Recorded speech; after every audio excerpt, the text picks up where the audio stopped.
नमस्कार, मैं आपका साथी सुमित अवस्थी। शाम के 7 बज रहे हैं। आइए शुरू करते हैं चक्रव्यूह और देखते हैं वो 4 कहानियां जिनको आज आपने वोट देकर पसंद किया है। पहली कहानी बिहार में राज्यसभा चुनाव की जंग को लेकर है कि क्या ओवैसी ने बढ़ा दिया है सस्पेंस। इस खबर को 18% लोगों ने आज देखना चाहा है। नेशनल कॉन्फ्रेंस लीडर और जम्मू कश्मीर के पूर्व सीएम फारूक अब्दुल्ला की जान के पीछे कौन पड़ा है, कौन उनको गोली से मारना चाहता है, क्या मकसद है, इस खबर में बहुत दिलचस्पी है। 22% लोग इसे देखना चाहते हैं।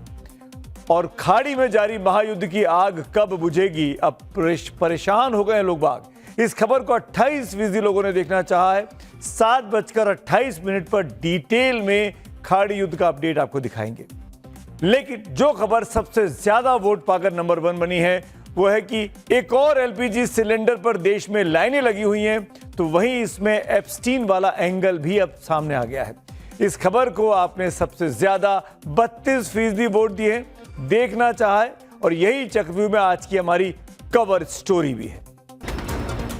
देश में गैस सिलेंडर के लिए मारामारी आज लगातार तीसरे दिन भी देखी गई है। हालांकि सरकार ने संसद में बताया कि देश में रसोई गैस की कोई दिक्कत नहीं है। ऐसे में सवाल है कि क्या ईरान में चल रहे युद्ध के कारण अपने देश में वाकई में रसोई गैस की कमी हो गई है, या फिर यह पैनिक मैनमेड है, यानी जानबूझकर क्रिएट किया जा रहा है। देश के अलग अलग शहरों के ऐसी दर्जनों तस्वीरें आज भी सामने आई हैं जहां लोग एलपीजी सिलेंडर लेने के लिए लंबी कतारों में खड़े दिखाई दिए हैं। हम रोज आपको अलग अलग शहरों की कई तस्वीरें दिखा रहे हैं, लोगों के बयान सुनवा रहे हैं, और जिस तरह से रसोई गैस उपभोक्ताओं के वक्तव्य सामने आ रहे हैं उससे एक बात तो तय है कि सिलेंडर की आग यूं ही नहीं लगी है। खाड़ी देशों से गैस की कम आपूर्ति के कारण कई छोटे और मंझोले उद्योगों पर भी अब विपरीत असर पड़ने लगा है, यानी लोगों के रोजगार पर भी सवाल खड़े हो रहे हैं। यानी युद्ध ने 13वें दिन हालात सामान्य तो बिल्कुल भी अब नहीं दिखाई दे रहे हैं। इन बदली परिस्थितियों ने सियासत भी आज तेज कर दी है।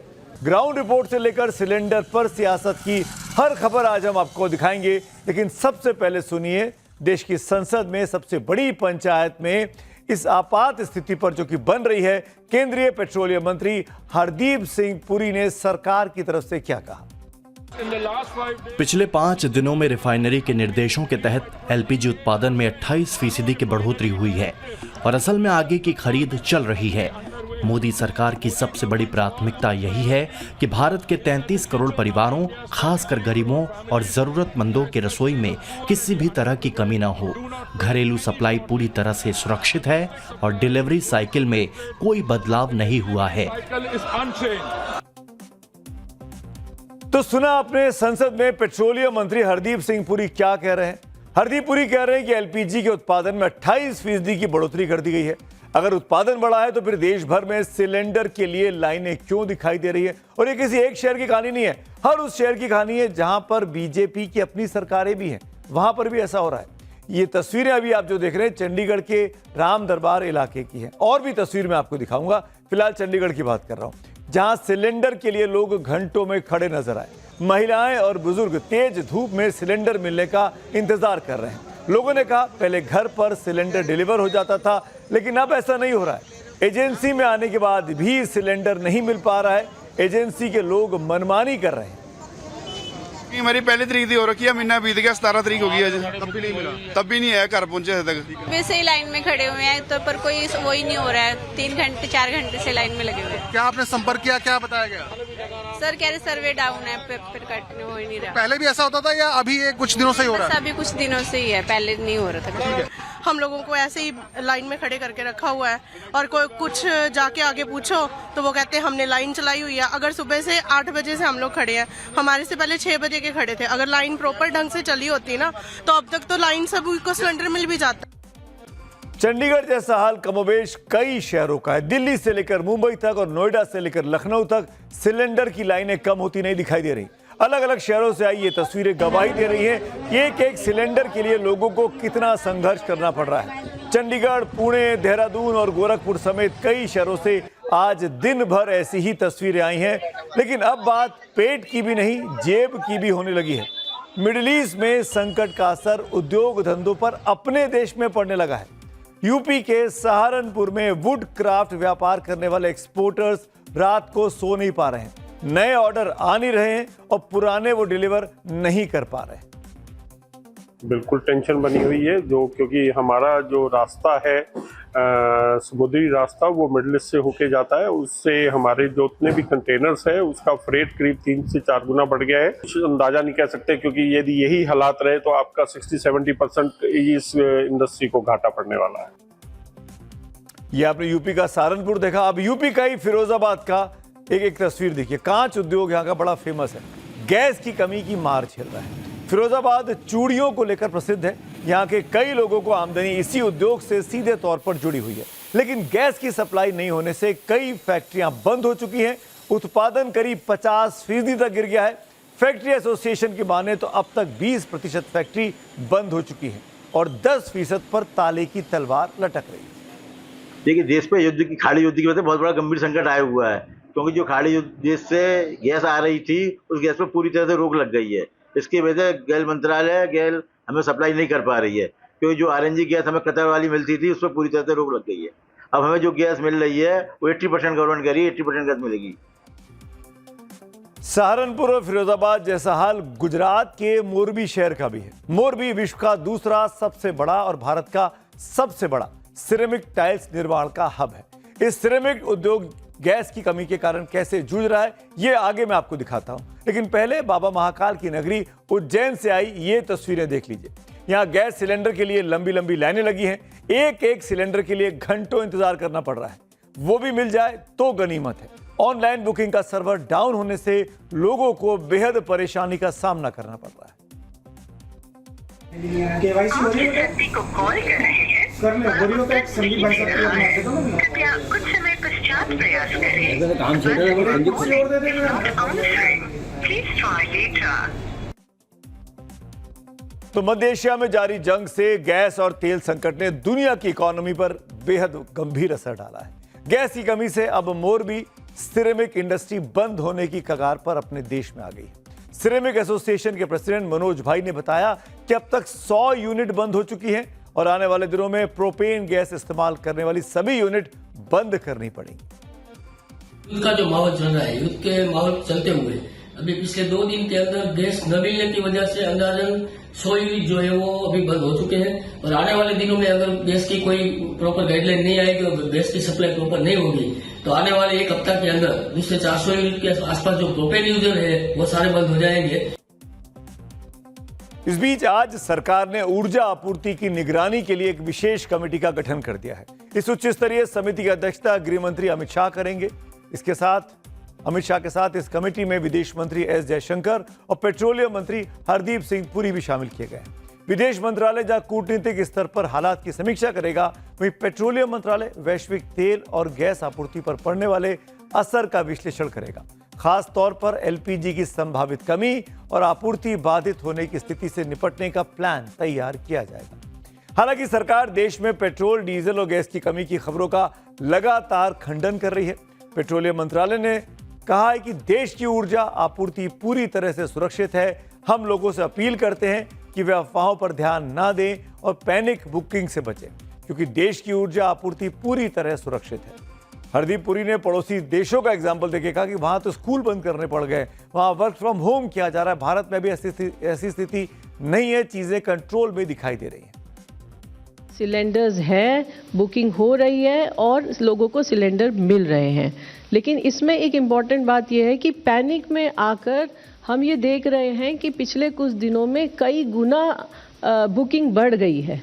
तो ये एक मेरा सबसे रिक्वेस्ट है कि पैनिक बुकिंग ना करें, अफवाहों पर विश्वास ना करें। हम भी आपसे अपील करेंगे कि सिलेंडर की खरीद को लेकर घबराएं ना, जल्दबाजी ना मचाएं, पैनिक बिल्कुल ना करें, क्योंकि पैनिक में यह संभव है कि जरूरतमंदों को सिलेंडर ना मिलने पाए। उसमें आप और हम भी हो सकते हैं। कल केरल से पीएम मोदी ने भी लोगों से अफवाहों पर ध्यान ना देने की अपील की थी। उन्होंने कांग्रेस समेत विपक्ष पर पैनिक फैलाने का आरोप भी लगाया था, जिसका जवाब आज राहुल गांधी ने दिया है। सुनिए। PM is saying that there is no need to panic, but PM himself is panicked for completely different reasons, right? So he is himself panicked. He's panicked because of Epstein. He's panicked because of Adani case. He's not able to come inside the house. You saw yesterday the Prime Minister's chair खाली पड़ी थी, अंदर नहीं पा रहे हैं. तो देश को कह रहे पैनिक मत करो, अपने आप पैनिक हैं. आजकल स्थिति ऐसी है कि अगर एक सिलेंडर मिल जाए तो समझो भगवान मिल गया। जनता सिलेंडर के लिए जूझ रही है। पेट का सवाल जो है करना ही पड़ेगा, लेकिन नेताजी तो सियासत करेंगे। मौका जो उनको मिल गया है, तभी तो सिलेंडर की जंग जनता के बीच कम, सियासी मैदान में ज्यादा चल रही है। सुनिए। बिल्कुल ही पैनिक होने की जरूरत नहीं है। हमारे पास अगले 2 महीने का पूरा तेल रिजर्व भंडार के रूप में मौजूद है। ये झूठ बोलना सरकार का आदत बन गया और 2 दिन का कैपेसिटी है इंडिया हमारा कंट्री में स्टोरेज कैपेसिटी है एलपीजी। ये सच्चाई है, ये सारे लोगों को पता है। और 2 दिन तो खत्म हो चुका, 11 दिन हो गया, लड़ाई स्टार्ट हो गई। इसलिए शॉर्टेज सारे गांव में शहर में स्टार्ट हो गया। रोटी, कपड़ा और मकान जनता का मूलभूत अधिकार है, लेकिन जब चूल्हा ही नहीं जलेगा तो रोटी कैसे मिलेगी? मामला बेहद गंभीर है और ऐसे मामलों में हल्की सियासत तो बिल्कुल नहीं होनी चाहिए। देश की जनता अपने चुने हुए नेताओं से, प्रतिनिधियों से कम यह अपेक्षा तो रखती ही है। बीजेपी सांसद कंगना रनौत से जब मौजूदा संकट पर सवाल पूछा गया तो उन्होंने क्या जवाब दिया, आपको सुनना चाहिए।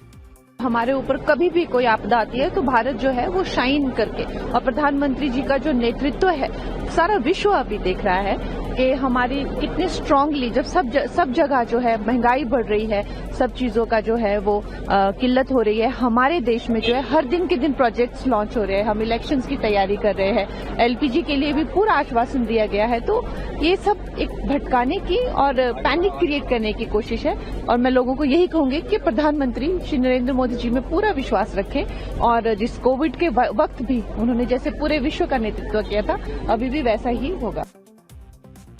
एक तरफ सिलेंडर को लेकर जनता सड़क पर खड़ी है तो दूसरी तरफ सपा कार्यकर्ता सिलेंडर को लेकर सड़क पर लेट गए। लखनऊ में सपा कार्यकर्ता सिलेंडर की कमी को लेकर विरोध करने उतरे। पुलिस ने प्रदर्शनकारियों को हटाने की कोशिश की तो कार्यकर्ता सड़क पर ही लेट गए। पुलिस ने प्रदर्शनकारियों को घसीटकर गाड़ियों में बैठाया और इको गार्डन ले गई। इस दौरान कुछ कार्यकर्ता पुलिस की गाड़ी पर चढ़ भी गए। प्रदर्शन के कारण कुछ देर के लिए हजरतगंज चौराहे पर हलचल का माहौल रहा। सपा नेताओं का कहना है कि रसोई गैस के दाम बढ़ने से गरीब और मध्यम वर्ग के लोगों पर अतिरिक्त बोझ पड़ा है। ऐसे ही प्रोटेस्ट नागपुर में हुआ और दिल्ली में भी कल देखा गया था। और अब बात करते हैं आज की अगली कहानी की, और वो है कल रात हुए फारूक अब्दुल्ला पर जानलेवा हमले की स्टोरी। कल रात बाल बची है जम्मू कश्मीर के पूर्व मुख्यमंत्री फारूक अब्दुल्ला साहब की जान, और मौका वारदात की तस्वीर डराने वाली है। आखिर कौन है जो फारूक अब्दुल्ला की जान लेना चाहता है? Z+ सुरक्षा के बावजूद फारूक साहब पर गोली कैसे चल गई? किसके निशाने पर है फारूक अब्दुल्ला? कौन उनको रास्ते से हटाना चाहता है? आतंकी, सियासी दुश्मन या कोई और? 63 साल के कमल सिंह जामवाल ने सरेआम एक शादी समारोह में फारूक अब्दुल्ला पर गोली चला दी। देश में प्रधानमंत्री के बाद अगर किसी की सुरक्षा सबसे अधिक चुस्त दुरुस्त होती है तो वो Z+ कैटेगरी है। और Z+ कैटेगरी में रहने वाले नेता अगर एक पूर्व मुख्यमंत्री जिसके ऊपर पहले कई सारे खतरे हैं, उन पर सरेआम कोई बंदूक तान दे, भरे शादी समारोह में बंदूक का ट्रिगर दबा दे, तो क्या इसे सिर्फ एक हमला कहा जाएगा या ये सिक्योरिटी सिस्टम की एक बहुत बड़ी चूक है, नाकामी है? क्या ये सिर्फ एक सनकी शख्स की हरकत थी या किसी बड़ी साजिश का ट्रायल था? अपने ऊपर हुए इस हमले पर फारूक अब्दुल्ला ने क्या कहा, यह आपको सुनना चाहिए। तो मैं समझा ये कोई पटाखा किसी ने शादियों में डालते रहते हैं, तो मैं सोच सकता है मेरे पास पटाखा यहाँ पड़ा हो, तो मुझे यहाँ कुछ गर्मी जैसी लगी और मुझे कुछ पता नहीं था। इतना वक्त में इन्होंने मुझे जल्दी गाड़ी में बिठा दिया। जो इन्होंने मुझे गाड़ी में बिठाया तो मुझे कहने लगे, जनाब ये तो एक पिस्तौल था साहब के, इस इंसान के पास, और उसने 2 गोलियाँ चलाई थी। सवाल इस बात का है, इस मैरिज में सारे बड़े लोग थे, इसलिए पुलिस को इसका एहतियात ख्याल तो रखना चाहिए था, जिसका नहीं था। वहाँ कोई पुलिस का इंतज़ाम था ही नहीं। ये तो अल्लाह का शुक्र है कि मेरी सिक्योरिटी मेरे साथ थी, और फिर हमारे जो मिनिस्टर साहब थे उनकी थोड़ी सी सिक्योरिटी थी साथ, और हमारी ये MLAs वगैरह थे जिन्होंने उस वक्त हिम्मत की, और मैं बच गया। बिल्कुल पास से, कंधे के पास पीछे से गोली चलाई। गोली चली भी, वो तो सुरक्षाकर्मी अलर्ट था कि हाथ ऊपर कर दिया तो गोली लगी नहीं शरीर पर कहीं भी। अब बड़ा सवाल है कि क्या जम्मू कश्मीर की राजनीति में कोई बड़ा तूफान लाने की साजिश रची जा रही है? क्या ये सिर्फ फायरिंग थी या किसी बड़े ऑपरेशन की शुरुआत थी? ये अटैक सुरक्षा एजेंसियों के लिए बहुत बड़ा अलर्ट है। बुधवार शाम को फारूक अब्दुल्ला नेशनल कॉन्फ्रेंस के कार्यकर्ता सुरजीत सिंह के बेटे की शादी में शामिल हुए थे। जम्मू कश्मीर पुलिस के मुताबिक हमलावर कमल सिंह जामवाल दूल्हे के परिवार का दूर का रिश्तेदार है, वो भी शादी में इनवाइटेड था। पुलिस से पूछताछ के दौरान उसने जो कुछ कबूला वो भी चौंकाने वाला है। उसका कहना था कि वो पिछले 20 सालों से फारूक अब्दुल्ला को मारना चाहता था। उसने किसी के कहने पर नहीं बल्कि अपनी मर्जी से गोली चलाई। जम्मू कश्मीर पुलिस ने हमलावर कमल सिंह जामवाल को जम्मू की जिला अदालत में पेश किया। कोर्ट ने आरोपी को 5 दिन के लिए पुलिस रिमांड पर भेज दिया। इसी बीच फारूक अब्दुल्ला पर हुए जानलेवा हमले के खिलाफ नेशनल कॉन्फ्रेंस के कार्यकर्ताओं ने जम्मू में आज विरोध प्रदर्शन भी किया। प्रदर्शन कर रहे कार्यकर्ताओं ने आरोप लगाया कि जम्मू कश्मीर में कानून व्यवस्था पूरी तरीके से खराब हो चुका है। हमारे सहयोगी अंकित भट्ट वहां पे मौजूद थे, उन्होंने देखा क्या कुछ हुआ, वो भी आपको दिखाएंगे, सुनाएंगे। लेकिन यह भी जानना जरूरी है कि कार्यकर्ताओं के साथ साथ खुद फारूक अब्दुल्ला ने भी क्या कहा कि सरकार को यह देखना चाहिए कि क्या सच में जम्मू कश्मीर में हालात सुधरे हैं या नहीं सुधरे हैं। कांग्रेस के अध्यक्ष मल्लिकार्जुन खड़गे से लेकर पीडीपी प्रमुख महबूबा मुफ्ती ने भी इस बात पर सवाल उठाए। जो वतन में नफरत है ना, उसने जड़ें पकड़ ली है। अब उन लोगों के लिए जगह बहुत कम है जो दोस्ती की बात करते हैं, जो एक दूसरे मजहब की मोहब्बत की बात करते हैं, क्योंकि कोई मजहब सिखाता नहीं है नफरत। तो मेरे साथ जो लोकल पुलिस है, उनके बंदे हैं जो मेरे साथ सिक्योरिटी में है, उसके बाद जो एनएसजी है जो अपनी जान को सामने रखकर मुझे बचाने की कोशिश करते हैं। फारूक अब्दुल्ला साहब का कहना है कि सुरक्षा में तैनात जवानों ने जान पर खेलकर उनकी जान तो बचा ली, लेकिन उनके बेटे और जम्मू कश्मीर के वर्तमान के मुख्यमंत्री उमर अब्दुल्ला ने एक्स पर एक पोस्ट लिखा है और सवाल उठाया कि एक आदमी लोडेड पिस्टल लेकर पॉइंट ब्लैंक रेंज में कैसे आ गया और गोली चला दी। कोई Z+ NSG प्रोटेक्टेड पूर्व सीएम के इतने करीब कैसे पहुंच सकता है? आपको बता दूं, भारत में Z+ सिक्योरिटी प्रधानमंत्री को मिलने वाली SPG सुरक्षा के बाद देश की सबसे हाई लेवल की सुरक्षा श्रेणियों में से एक है। इस श्रेणी में कुल 55 सुरक्षा कर्मी शामिल होते हैं। सुरक्षा घेरे में जो प्रोटेक्टी है उसके आसपास 10 से अधिक NSG कमांडो या CRPF के स्पेशल कमांडो तैनात रहते हैं। Z+ सिक्योरिटी वाले VIP को चलने के लिए बुलेट प्रूफ गाड़ी भी मिलती है। उनकी काफिले में आगे और पीछे चलने वाली पायलट और एस्कॉर्ट गाड़ियां शामिल होती हैं। तो ये इस तरीके से एक पूरा इंतजाम किया जाता है। इसके बावजूद भी फारूक अब्दुल्ला के साथ ये हो गया। फारूक अब्दुल्ला पर हुए इस हमले के बाद गृह मंत्री अमित शाह ने फोन पर उनसे बात भी की थी। गृह मंत्रालय उनकी सुरक्षा व्यवस्था की और समीक्षा कर रहा है। सिक्योरिटी को और कड़ा करने के निर्देश भी दे दिए गए हैं। अब बात करते हैं आज की अगली कहानी की ओर। गर्मी बढ़ रही है, लेकिन उससे ज्यादा बिहार की सियासी सरगर्मी MIM चीफ असदुद्दीन ओवैसी की पार्टी ने बढ़ाकर रख दी है। बल्कि कहना चाहिए कि राज्यसभा चुनाव में 5वीं सीट की लड़ाई में ओवैसी के फैसले को लेकर अब सस्पेंस और गहरा हो गया है। हालांकि विपक्ष के इकलौते उम्मीदवार के लिए AIMIM के बिहार प्रदेश अध्यक्ष और विधायक अख्तरुल ईमान की तेजस्वी यादव से हुई मुलाकात के बाद संकेत दिया गया कि अब दिल मिल गए हैं RJD के बीच और MIM के बीच। अख्तरुल ईमान ने तेजस्वी के घर जाकर मुलाकात की थी और अब तेजस्वी 15 तारीख को ईमान साहब के घर पे जो इफ्तार की दावत होगी उसमें जाएंगे। तो बची खुची बातें वहां पर पूरी हो जाएंगी, ये कहा जा रहा है। राज्यसभा के लिए वोटिंग अगले दिन यानी 16 मार्च को होगी। इन सबके बीच अख्तरुल ईमान ने टाइम्स नाउ नवभारत से जो कुछ कहा उससे तेजस्वी और उनके उम्मीदवार AD सिंह की दुगदुगी बढ़ सकती है। सुनते हैं। गुफ्तगू हुई हम लोगों की और जो गुफ्तगू हम लोगों की उनसे हुई है, अभी इसको हम लोग बैरिस्टर जनाब असदुद्दीन ओवैसी साहब को ब्रीफ करते हैं और उसके बाद आपको और मजीद बात बताएंगे। आप समर्थन लगेगा? अरे पॉजिटिव को पॉजिटिव समझिए ना भाई, आप समर्थन और उसका पसंद और नापसंद की बात कहाँ है? 15 तारीख को बिहार आ रहे हैं इफ्तार पार्टी में, तेजस्वी ने निमंत्रण दिया है। नहीं, हम लोगों ने तेजस्वी साहब को दिया है। तेजस्वी आएंगे? अब देखें, उनको तो कहा दावत किया, दावत कबूल किया उन्होंने। बिहार में राज्यसभा के लिए 5 सीटें खाली हुई हैं, लेकिन मैदान में उतरे हैं 6 उम्मीदवार। तो साफ है कि चुनाव होगा, कोई एक नहीं बन पाएगा राज्यसभा का सांसद। JDU से मुख्यमंत्री नीतीश कुमार और केंद्रीय मंत्री रामनाथ ठाकुर साहब मैदान में हैं। वहीं BJP से उनके राष्ट्रीय नए नवेले अध्यक्ष नितिन नवीन और शिवेश राम चुनाव लड़ रहे हैं। NDA खेमे से 5वें उम्मीदवार RLM के अध्यक्ष उपेंद्र कुशवाहा हैं। बिहार से राज्यसभा की एक सीट के लिए 41 विधायकों के वोटों की जरूरत होती है। एनडीए के पास कुल 202 विधायक हैं, यानी अपने 164 विधायकों के दम पर एनडीए 4 उम्मीदवारों को पक्के से राज्यसभा में भेज देगा। लेकिन उनके 5वें उम्मीदवार के लिए 38 विधायक होते हैं, जो कि जरूरी आंकड़े यानी 41 से 3 कम है। वहीं दूसरी तरफ अगर महागठबंधन की बात की जाए तो आरजेडी की तरफ से कारोबारी एडी सिंह को मैदान में फिर से उतारा गया है, जिनके लिए महागठबंधन के पास 35 विधायक तो दिखाई देते हैं, लेकिन जीतने के लिए उनको 6 और विधायकों की जरूरत पड़ेगी। यानी एनडीए को अपना सांसद चुनवाने के लिए 3 तो महागठबंधन को 6 विधायकों की जरूरत है। ऐसे में सबकी निगाहें ओवैसी की पार्टी एमआईएम के 5 और बीएसपी के 1 विधायक पर है। अब अगर ओवैसी के 5 विधायक तेजस्वी के उम्मीदवार को वोट कर देते हैं तो भी ये संख्या 35 से बढ़कर 40 होगी, यानी 1 विधायक की कमी रह जाएगी। इसीलिए सबसे अहम कड़ी बीएसपी का ये इकलौता विधायक होगा कि वो किसके पाले में जाता है। लेकिन बीएसपी के विधायक Satish Yadav out of reach दिखाई दे रहे हैं। दूसरी तरफ हमने पहले ही कहा कि एमआईएम पूरी तरीके से अभी पत्ते नहीं खोल रही, लेकिन आरजेडी को लगता है कि दुश्मन का दुश्मन दोस्त वाली पॉलिसी के तहत ओवैसी उसका ही साथ देंगे।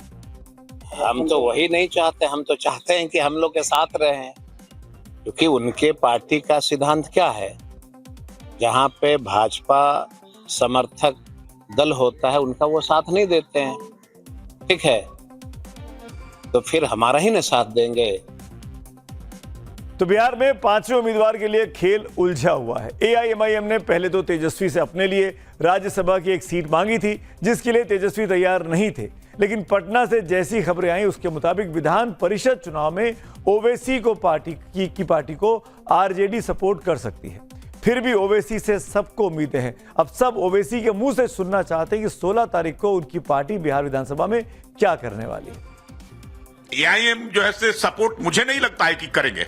ये जबरदस्ती उनको जो है से बात कर करके और पैसे के बल पर उनका साथ लेने की कोशिश कर रहे हैं, लेकिन एआईएम ऐसा कोई जो है से फैसला नहीं लेंगे जिससे उनकी वजूद समाप्त होगी। वही क्या देखना है, आप देखिए, समय आएगा, समय के हिसाब से देखिए। वोटिंग के दिन हमको ज्यादा दिन रह नहीं गए, 4 दिन के बाद वोटिंग है, देखिए अच्छा है। बिल्कुल है, पक्ष में है, बिल्कुल पक्ष में, सब ठीक है। आरजेडी के उम्मीदवार एडी सिंह सबसे अमीर उम्मीदवार भी हैं। इनके हलफनामे के मुताबिक इनकी कुल संपत्ति करीब 243 करोड़ रुपए है। पटना के रहने वाले एडी सिंह का फर्टिलाइजर और केमिकल इंपोर्ट का काम है, जो करीब दर्जन भर देशों में फैला है। दूसरी तरफ उपेंद्र कुशवाहा की पार्टी के प्रदेश अध्यक्ष आलोक सिंह भी एक बड़े कारोबारी हैं। इसीलिए पटना की राजनीति को करीब से समझने वालों को हॉर्स ट्रेडिंग अब दिखाई दे रही है। कुछ हॉर्स ट्रेडिंग की बात भी है। ये चुनाव ऐसा होता है जिसमें जो वोटर होता है, विधायक, वो वोट दिखा कर देता है, कोई गोपनीय मतदान नहीं होता है, इसमें कोई भीप जारी नहीं होता है। अब वो तो चर्चा थी कि कांग्रेस भी टूट सकती है। ये लोग अमरेंद्रधारी सिंह के बारे में चर्चा हुई कि एनडीए के जो उनके स्वजातीय विधायक कुछ जात के भूमिहार हैं, उस पर भी डोरा डालने की भरसक कोशिश करेंगे। तो बिहार में राज्यसभा का चुनाव बहुत ही दिलचस्प हो गया। इस बीच सूत्रों से यह भी खबर आ रही है कि बिहार में यात्रा पर निकले मुख्यमंत्री नीतीश कुमार 10 अप्रैल को दिल्ली में राज्यसभा की शपथ ले सकते हैं। कहा जा रहा है कि उससे एक दो दिन पहले ही वो मुख्यमंत्री पद से इस्तीफा देकर पटना से दिल्ली आ सकते हैं। आगे बढ़ते हैं। आपको याद है महाकुंभ वाली मोनालिसा? बड़ी बड़ी आंखें और अपनी खूबसूरती के चलते सोशल मीडिया पर रातों रात छा गई थी।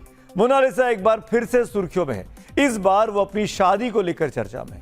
मोनालिसा ने अपने मुस्लिम बॉयफ्रेंड फरमान खान के साथ केरल के एक मंदिर में शादी रचा ली है।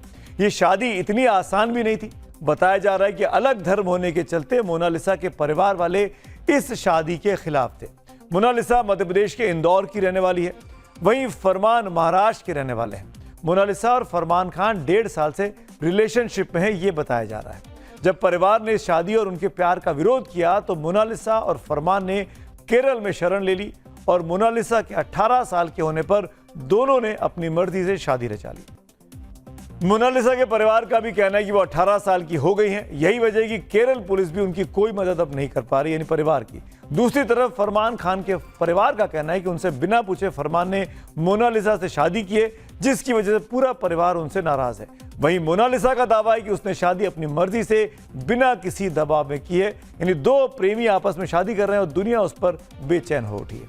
आगे बढ़ते हैं आज की अगली कहानी की ओर। मिडिल ईस्ट में जारी महायुद्ध का आज 13वां दिन है। सवाल है कि खाड़ी में जारी इस जंग की आग कब बुझेगी। खाड़ी में भड़कती आग कब बुझेगी? पूरी दुनिया इस सवाल का जवाब ढूंढ रही है, लेकिन जवाब कहीं से नहीं आ रहा।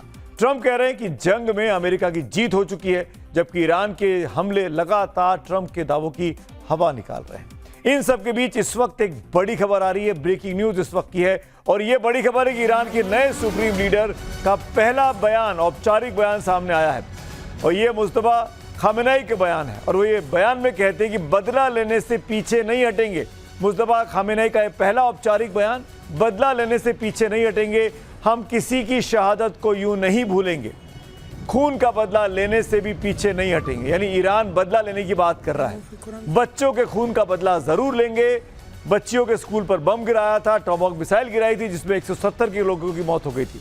मुस्तफा खामेनेई ने अमेरिका को यह बड़ी धमकी दी अपने पहले ही औपचारिक बयान में। अमेरिकी बेस पर हमले जारी रहेंगे, खाड़ी में बंद हो अमेरिकी बेस, किसी भी कीमत पर अमेरिका के बेस को गिराया जाएगा, होर्मुज स्ट्रेट अभी बंद ही रहेगा। मुस्तफा खामेनेई ने यह साफ कर दिया है। तो मिडिल ईस्ट की जंग हर गुजरते दिन के साथ और ज्यादा भयानक रूप लेती जा रही है। मुस्तफा खामेनेई का बयान इसको और भड़का भी सकता है। ईरान का साफ साफ कहना है कि जंग भले अमेरिका इजराइल ने शुरू की, लेकिन खत्म ईरान की शर्तों पर होगी। ईरान के राष्ट्रपति मसूद पेजेश्कियन ने सोशल मीडिया प्लेटफॉर्म एक्स पर एक पोस्ट किया, जिसमें उन्होंने अपनी तरफ से 3 शर्तें रख दी हैं। रूस और पाकिस्तान के राष्ट्रपतियों के साथ बात करते हुए क्षेत्र में शांति के लिए इस्लामी गणराज्य की प्रतिबद्धता की घोषणा की। पोस्ट में पेजेश्कियन ने इस बात पर भी जोर दिया कि ज़ियोनिस्ट रिजीम, जो कि यहाँ उन्होंने इजराइल के संदर्भ में लिखा है, और अमेरिका की युद्धोन्माद के साथ शुरू हुए जंग को समाप्त करने का एकमात्र तरीका ईरान के निर्विवाद अधिकारों को स्वीकार करना होगा। इतना ही नहीं, जंग के कारण हुए नुकसान के बदले हर्जाने का भुगतान करना होगा, और दोनों देशों की आक्रामकता को दोबारा होने से रोकने के लिए एक दृढ़ अंतर्राष्ट्रीय गारंटी जरूरी है। कुल मिलाकर ईरान के राष्ट्रपति पेजेश्कियन ने जंग खत्म करने के लिए 3 कड़ी शर्तें रख दी हैं, जिसको मानना अमेरिका और इजराइल के लिए आसान बिल्कुल भी नहीं लगता है। तो पहली शर्त है ईरान के वैध अधिकारों की मान्यता। मतलब साफ है कि दुनिया को ईरान के संप्रभु अधिकारों और उसके परमाणु कार्यक्रम, जिसे ईरान शांतिपूर्ण बताता है, उसको स्वीकार करना होगा। दूसरी शर्त, ईरान को युद्ध का मुआवजा यानी ऑपरेशन एपिक फ्यूरी और लंबे समय से लगे आर्थिक प्रतिबंधों से जो नुकसान हुआ है उसकी भरपाई की जाए। और तीसरी शर्त है कि अंतर्राष्ट्रीय सुरक्षा गारंटी मिले, यानी ईरान चाहता है कि भविष्य में अमेरिका या इजराइल उस पर दोबारा हमला ना करें, इसके लिए उसे ठोस अंतर्राष्ट्रीय गारंटी दी जाए। ये तीनों ऐसी बातें जो मानना न नेतन्याहू के लिए संभव है, न ही राष्ट्रपति ट्रंप के लिए। अमेरिका को लेकर एफबीआई की बड़ी चेतावनी भी आज सामने आई। इस वक्त ये बड़ी खबर है, एफबीआई की एक बड़ी चेतावनी सामने आई है कि वेस्ट कोस्ट पर यानी पश्चिमी तट पर जवाबी हमला ईरान कर सकता है। कैलिफोर्निया के पुलिस विभाग को यह एफबीआई की तरफ से अलर्ट भेजा गया है। कैलिफोर्निया के गवर्नर ने कहा कि किसी भी इमरजेंसी के लिए वो तैयार है। वैसे आपने एक बात गौर की कि पिछले कुछ दिनों से प्रधानमंत्री बेंजामिन नेतन्याहू का कोई तस्वीर सामने नहीं आई है। इसको लेकर भी कई तरह के सवाल पूछे जा रहे हैं। खाड़ी में जो जंग जारी है, उसका सबसे ज्यादा असर पेट्रोलियम प्रोडक्ट की सप्लाई पर दुनिया भर में पड़ा है, और इसकी वजह स्ट्रेट ऑफ होर्मुज को लेकर ईरान का बहुत ही कड़ा रुख। ब्रेकिंग न्यूज है ये। स्ट्रेट ऑफ होर्मुज को लेकर ईरान के सैन्य प्रवक्ता इब्राहिम जुल्फाकरी ने चेतावनी देकर कहा है कि अमेरिका, इजराइल और उनके सहयोगियों के लिए होर्मुज से 1 भी लीटर तेल नहीं गुजरेगा। इतना ही नहीं, ईरान के मिलिट्री लीडर ने दुनिया को $200 प्रति बैरल तेल की कीमत के लिए तैयार रहने की चेतावनी भी दे दी है। हालांकि होर्मुज जल डमरू से भारत के लिए एक राहत की खबर भी आई है। लाइबेरिया के झंडे वाला तेल टैंकर शेनलोंग मुंबई पोर्ट पहुंचा। इस जहाज की कमान भारतीय कप्तान सुखवंत सिंह संधू के हाथ में थी। यह टैंकर सऊदी अरब के रास तनूरा पोर्ट से करीब 1,35,000 मीट्रिक टन कच्चा तेल लेकर भारत आया है। जहाज पर 29 क्रू मेंबर थे, जिसमें भारत, पाकिस्तान और फिलीपींस के नाविक शामिल थे। ईरान अमेरिका युद्ध के बाद पहली बार भारत के लिए कच्चा तेल लेकर आने वाला एक जहाज अब मुंबई पहुंच गया है। ये जहाज संघर्ष के बीच अहम समुद्री रास्ते स्ट्रेट ऑफ हॉर्मुज को पार करके भारत पहुंचा है। लाइबेरिया झंडे वाला तेल टैंकर शेनलॉन्ग सुजमैक्स सऊदी अरेबिया से कच्चा तेल लेकर आया है और अब मुंबई पोर्ट पर सुरक्षित तरीके से बर्थ हो चुका है। युद्ध के बाद ये भारत आने वाला पहला जहाज है जिसने इस रास्ते को पार किया है। इस जहाज ने 1 मार्च को सऊदी अरब में रास तनुरा पोर्ट से कच्चा तेल लोड किया और 2 दिन बाद भारत के लिए ये रवाना हुआ था। समुद्री ट्रैकिंग डेटा के मुताबिक जहाज 8 मार्च को स्ट्रेट ऑफ हॉर्मुज के अंदर देखा गया था। क्योंकि बात भारत की चल रही है तो भारत के विदेश मंत्री जयशंकर साहब ने और ईरान के विदेश मंत्री अब्बास अराक्ची के बीच फोन पर बातचीत की थी। ईरान ने भारत के जो सूत्र बताते हैं झंडे वाले टैंकरों को स्ट्रेट ऑफ हॉर्मुज से गुजरने की अनुमति दी है। सूत्रों के मुताबिक कम से कम 2 भारतीय टैंकर जिसमें MT पुष्प ऑयल टैंकर और MT Parimal oil tanker Hormuz इलाके से सुरक्षित रूप से गुजरे हैं, ये सूत्र बताते हैं। जबकि अमेरिका, यूरोप और इजराइल से जुड़े जहाजों को अभी भी वहां पर प्रतिबंधों का सामना करना पड़ रहा है। हालांकि बाद में न्यूज एजेंसी है रॉयटर्स, उसने एक ईरानी सोर्स के हवाले से कहा कि इस तरह की कोई छूट भारतीय टैंकरों को नहीं दी गई है। इस बीच आज विदेश मंत्रालय की प्रेस ब्रीफिंग भी थी। वहां पर यह सवाल पूछा गया कि हालात क्या है भाई, कि क्या भारत को इजाजत मिल गई है कि हम अपने टैंक्स को ले जा सकते हैं हॉर्मुज से बाहर। हाल के दिनों में जो कुछ हुआ उसमें क्या कहा विदेश मंत्रालय के प्रवक्ता ने, वो आप सुन लीजिए। External affairs minister and foreign minister of Iran, विदेश मंत्री डॉक्टर एस जयशंकर और ईरान के विदेश मंत्री के बीच हाल के दिनों में 3 बार बातचीत हुई है। पिछली बातचीत में शिपिंग की सेफ्टी और इंडिया के एनर्जी सिक्योरिटी से जुड़े मुद्दों पर बात हुई थी। इसके अलावा मेरे लिए कुछ भी कहना जल्दबाजी होगी। It would be premature for me to say anything. यानी अभी इस पर साफ सरकार रुख नहीं कर रही है। अब आप समझिए स्ट्रेट ऑफ हॉर्मुज से कितने भारतीय जहाज इस वक्त फंसे हैं और वो कैसे स्वदेश लौट पाएंगे, क्या प्लानिंग है। स्ट्रेट ऑफ हॉर्मुज से गुजरात के कांडला तक की दूरी करीब 1000 किलोमीटर की है। ये आप देख पा रहे हैं वो हॉर्मुज का स्ट्रेट है, ये कांडला पोर्ट, ये करीब 1000 किलोमीटर, इसको 37 घंटे में पूरा कर सकता है कोई भी जहाज। और ये मुंबई पोर्ट है, अगर यहाँ कोई आना चाहेगा तो ये 1550 किलोमीटर है, इसको 53 घंटे 54 घंटे में पूरा किया जाता है। लगभग आप मान के चलिए 3 दिन, और ये मामला करीब आप कह सकते हैं 1.5 से 2 दिन का बात है। 28 शिप और 778 भारतीय नाविक यहाँ स्ट्रेट ऑफ हॉर्मुज में फंसे हुए। ये भारत सरकार की तरफ से औपचारिक तौर पर बताया गया है। स्ट्रेट ऑफ हॉर्मुज में अभी भी भारतीय झंडे वाले 28 जहाज जिसमें 778 नाविक हैं वो इस वक्त फंसे हुए हैं, जो कि जिनके घर आने का इंतजार किया जा रहा है। और अब इसी नोट पर आज के चक्रव्यूह में मैं यही समाप्त होऊंगा, लेकिन पब्लिक व्यू से जरूर हम दिखाते हैं। और पब्लिक व्यू जो पहला है वो LPG क्राइसिस को लेकर है। चंदन सिंह का पोस्ट है, रसोई का बजट हर महीने बिगड़ रहा है, चाय बनाने से पहले जेब का हिसाब लगाना पड़ रहा है। आम आदमी की सबसे बड़ी टेंशन अब गैस का सिलेंडर भी बन गया है। पब्लिक व्यू जो कि फारूक अब्दुल्ला की घटना पर आई है। विवेक पांडे लिखते हैं, सियासत के बीच चली गोलियां और बढ़ गई कई अनसुलझे सवाल। फारूक अब्दुल्ला पर हमला करने वाला क्या सिर्फ मोहरा है, असल मास्टरमाइंड कोई और है क्या? तो आज मेरे साथ इतना ही। चक्रव्यूह में आपसे कल शाम मुलाकात होगी 6:57 पर। शुभ रात्रि।